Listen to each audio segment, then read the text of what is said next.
Alors, je voudrais revenir sur la question du ça au niveau des topiques freudiennes. Alors, vous me direz, c'est pas de l'astrologie, mais ça vient compléter l'astrologie. Eh bien, oui, parce que j'ai toujours pensé que la psychologie avait besoin d'être complétée, mais pas forcément en transformant l'astrologie. L'autre jour, j'ai fait une vidéo à ce sujet. Est-ce que l'astrologie doit faire du psychologique et du parapsychologique? Non. Mais elle peut se compléter, se prolonger dans ce domaine-là. Et avoir un dialogue, d'ailleurs, avec les praticiens, aussi bien psychologues que parapsychologues. Bon, passons. Donc, je voudrais vous parler aujourd'hui de la façon dont les gens manifestent leur agressivité, leur souffrance au niveau sensoriel. C'est-à-dire que quand quelqu'un, sur le plan sensoriel, disjoncte, si on peut dire, ben c'est un symptôme de souffrance, un symptôme de frustration. Alors, il y a des sujets qui sont assez difficiles à aborder, mais je voudrais vous parler un peu des femmes et de manière psychosociologique.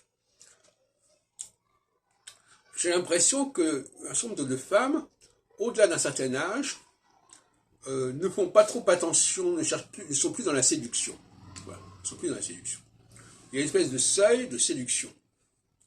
Et on a l'impression qu'elles s'en foutent complètement de séduire au-delà d'un certain âge. Ce qui n'est pas forcément le cas des hommes, d'ailleurs. Et voilà, ce sont des signes, c'est pas positif ou négatif, c'est simplement des observations que je crois pouvoir faire. Mais maintenant, je vais expliquer pourquoi.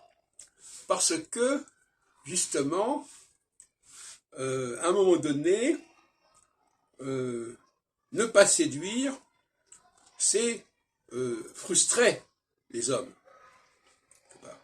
qui eux ont un besoin de beauté, si on peut dire, un besoin de plastique. Donc refuser aux hommes ce besoin de beauté, c'est un message. Un message. C'est une forme de guerre, quelque part. La guerre des sexes, elle se passe aussi par le sensoriel. C'est-à-dire, bon, ben voilà, toi, tu aimes bien les bonnes odeurs, eh bien moi, je vais fumer. Tu aimes, ça c'est plutôt aux hommes que ça s'adresse. Tu aimes les beaux visages, eh bien moi, je vais te présenter un visage qui n'est pas très avenant. Voilà. Donc, vous voyez bien qu'on nous parle d'égalité entre les sexes, etc. Et on voit qu'en réalité, il y a une guerre sous-jacente qui est là et qui explique un certain nombre de phénomènes de société que l'on peut observer, à savoir qu'on va mettre du ça, c'est-à-dire on va être maître du ça, ça veut dire taper sur le surmoi de l'autre sexe. Si l'autre sexe s'intéresse au visuel, eh bien on va attaquer le visuel. Si l'autre sexe s'intéresse à l'odorat, on va taper sur l'odorat, etc., etc.